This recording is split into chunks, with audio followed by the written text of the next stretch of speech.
All right, David. So what have we got here? Well, we've got a synth here that we made with an organization called the Encyclopedia of Life. Its goal is to document every species in the world. Yeah. So we went to the Museum of Comparative Zoology at Harvard with them, and we took a box of insects, in this case a harlequin beetle, and we put that box on a turntable so we can look at all this. We can look at all these insects from all sides. And now, can you make that full screen? So yeah. Sorry about that. Oh, that's okay. There we go. Yeah. Okay. We put this on the turntable,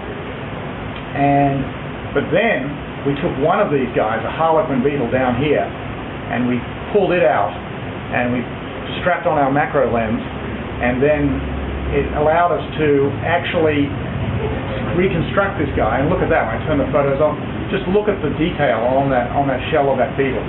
And we can reconstruct this guy and even dive in here and really look at the details of him, such as, you know, the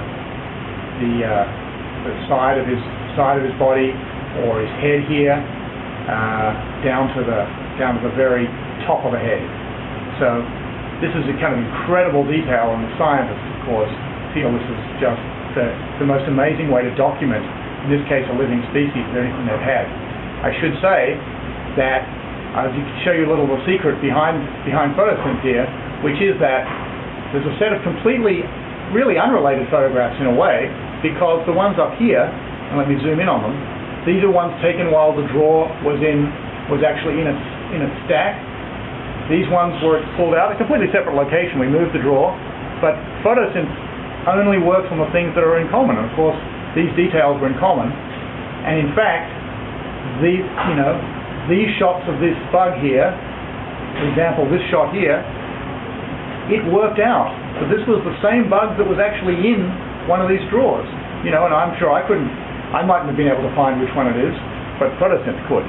And it knows that it wasn't any of these, and it actually realized that it was this one here.